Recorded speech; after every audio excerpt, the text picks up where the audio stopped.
May mga gubat na hindi dapat pasukin ng kahit sinong tao pagkat may mga nilalang doon na hindi mo kailangang makita. Hating gabi na, ngunit patuloy pa ring naglalakad si Kaloy, isang binatang albularyo mula sa baryo ng San Telmo. Bitbit niya ang sako ng mga halamang gamot at ang maliit na lamparang digas. Pawis na pawis siya pero hindi niya magawang tumigil. Kakaunti na lang, baka may makita pa akong ugat ng anibong puti. Iyon na lang ang kulang. Ngunit habang lumalalim ang gabi, napansin niyang paulit-ulit lang ang daan. Ang mga punoy parang umiikot at ang mga yabag niya ay tila binabalik sa pinanggalingan. Naku, hindi ito maaari. Alam kong dito ako dumaan kanina.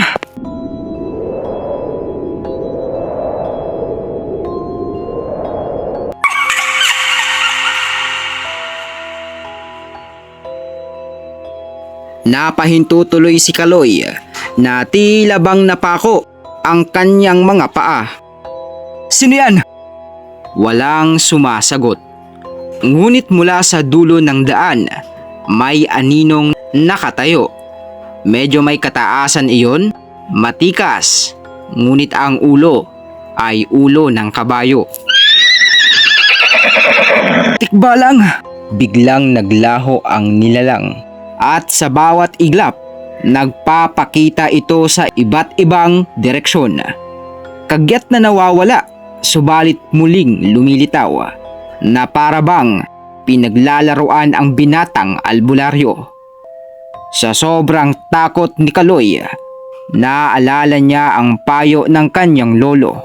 Kapag nililigaw ka ng tikbalang, baliktarin mo ang suot mong damit. Kaya't mabilis niyang hinubad at binaliktad ang suot niyang damit. Pagkatapos niyon, unti-unting nagbago ang paligid. Ang malamig na simoy ay humina at ang mga dahon ng puno ay tila gumaan. Ayan mga katata, kumusta kayo? Bago tayo magpatuloy, huwag kalimutang mag-like, subscribe and comment. Pindutin na rin ang notification bell para updated kayo lagi sa mga kwentong kababalaghan. Pipili tayo ng 5 masuswerteng subscriber at commentor na makatatanggap ng 100 pesos each pag umabot ng 1,000 subscribers ang ating channel. Yun, sa wakas, maraming salamat talaga. Makakaalis na rin ako. Ngunit, bago pa siya makalakad ng tuluyan, may kakaibang tunog siyang narinig. Biglang lumitaw sa kanyang harapan ang tikbalang, nakangisi, ang mga matay naglalagablab ng apoy. Layuan mo ako, nilalang ng dilim.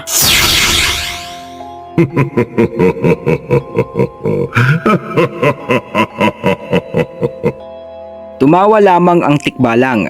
Sa isang iglap, sinugod siya. Nahulog ang lampara at tanging liwanag ng buwan ang gumabay sa kanilang labanan. Kinuha ni Kaloy ang kanyang mutya, isang batong may basbas ng mga ninuno. Itinaas niya ito at saka sumigaw. Sa ngalan ng liwanag, lumisan ka! Saglit na umatras ang tikbalang, ngunit bigla ring umabante at tinadyakan siya. Tumilapon si Kaloy, tumama sa puno at halos mawalan ng malay. Sinubukan niyang bumangon, ngunit sa bawat hakbang ng tikbalang, mararamdaman ang bangis. Ang bawat yabag nito ay nagiging dahilan upang mapayuko ang mga damong naaapakan at sa bawat halinghing nito, tumitigil ang mga kuliglig. Inangat ng halimaw ang paa nito, handang apakan ang binata. Ngunit bago pa ito tuluyang makalapit, may isang palasong, may asul na liwanag ang tumama sa dibdib ng tikbalang.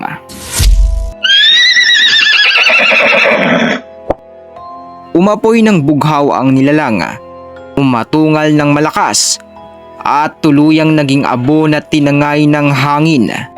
Mula sa dilim, lumitaw ang isang babae, matangkad, napakaganda, at ang mga matay tila sinag ng buwan. Sa kanyang kamay, makikita ang pana na kumikislap. Ikaw, sino ka? Ngumiti lamang ang babae, sanhi upang maging komportable sa kanya ang binata. Hindi mo na kailangang malaman. Ligtas ka na. Gusto pa sanang magsalita ni Kaloy, ngunit tumalikod ang babae at naglakad palayo. Hintay, sino ka ba? Ngunit naglaho ito sa hangin, kasabay ng pagtakip ng makapal na ulap sa tanglaw ng buwan. Mula noon, araw-araw nang bumabalik sa gubat si Kaloy, umaasang muli niyang makikita ang mahiwagang babae.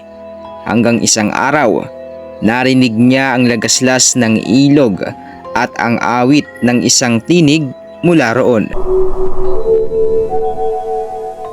Lumapit si Kaloy at mula sa likod ng isang puno, nagtago siya matapos niyang makita ang babae. Naliligo sa ilalim ng liwanag ng araw. Ang buhok nito'y humahampas sa tubig at ang balat ay tila sinag ng perlas. Hindi napigilan ni Kaloy ang pagtitig. Napakaganda mo. Napapikit siya, ngunit pagdilat niya, wala na ang babae. Mula sa likuran, may marahang kaluskos siyang narinig. Dahan-dahan siyang lumingon at naroon ang babae. Nakabihis na ito, nakatutok sa binata ang pana. Teka, sinusundan mo ba ako? Aba, binubusuan mo ako, no? Hindi no, kakadating ko lang kaya. Wala akong masamang hangarin. Baka sa ekspresyon ng muka ng babae na hindi siya kumbinsido sa sinasabi ng binata.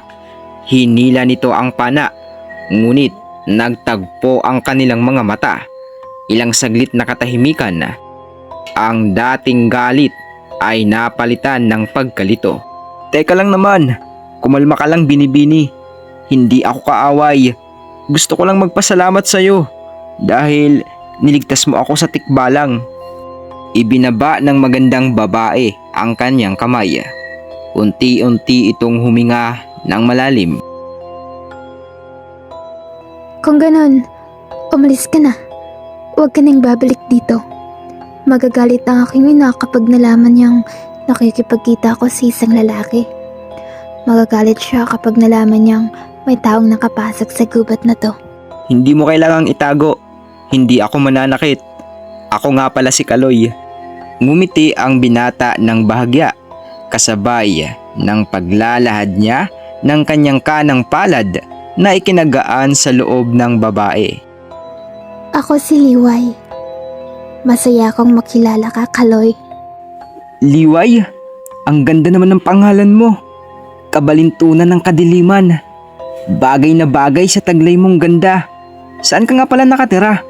Gusto mo bang ihatid na kita? Nako, hindi na kailangan.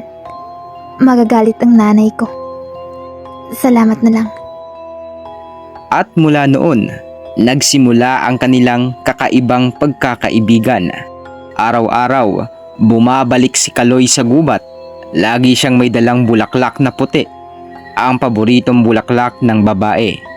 Sa unay tinatanggap ito ng babae ng may pag-aalinlangan, ngunit kalaunan ay natutuhan na rin ng babae na ngumiti sa tuwing darating ang albularyo.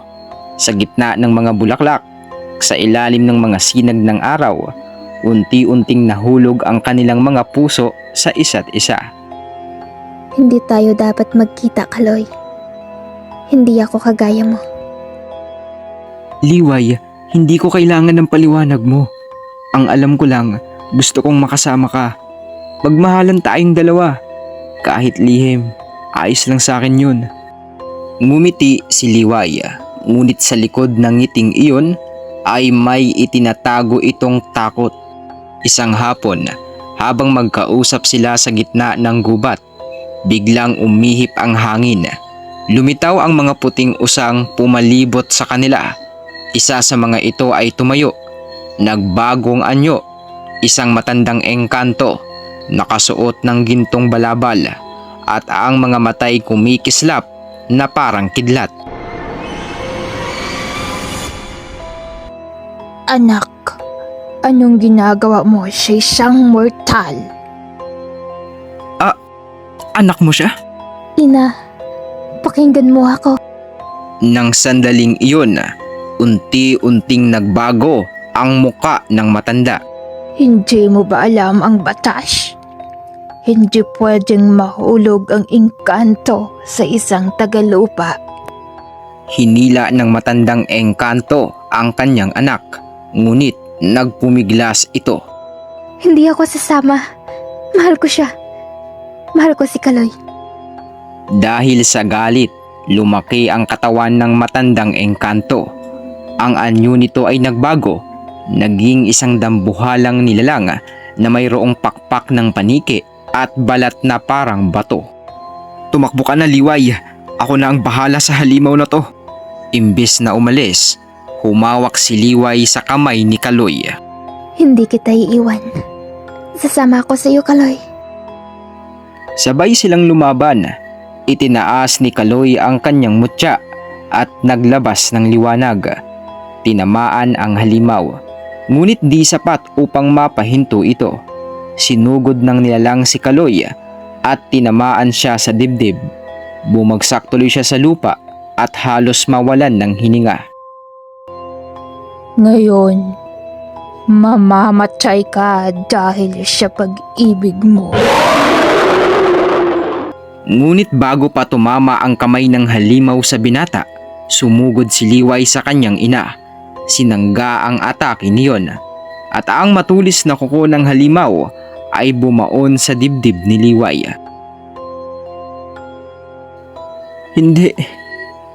Hindi. Bumagsak ang babae sa kanyang mga bisig. Ang dugo nito'y kulay pilak. Patawad, Kaloy. Hindi ko akalaing ganito ang magiging wakas natin. At sa huling hininga nito, ngumiti siya. Sumigaw ang matandang engkanto. Isang sigaw na yumanig sa buong kagubatan. Umalon ang hangin at nang tumigil ito, wala na ang mag-ina. Tanging mga bulaklak na puti ang naiwan sa lupa, nakakalat sa tabi ng albularyo. Liway, nasaan ka? Liway, bumalik ka sa akin. Pagkatapos ng lahat, lumipas ang mga taon. Tumanda si Kaloy na walang asawa at walang anak. Tuwing gabi, naririnig ng mga taga-baryo ang kanyang pag-awit sa harap ng mga halamanan. May nagsasabing lahat ng babaeng minahal niya ay namatay. Parusa ng mga engkanto dahil sa ipinagbabawal na pag-ibig. Ngunit tuwing kabilugan ng buwan, nakikita raw siya sa gilid ng gubat, nag-aalay ng bulaklak at nakatingin sa langit. At dito na nga po nagtatapos ang kwento ng babae sa gubat. Para sa iba pang mga kwentong kababalaghan, huwag kalimutang mag-like, subscribe and comment sa channel na ito.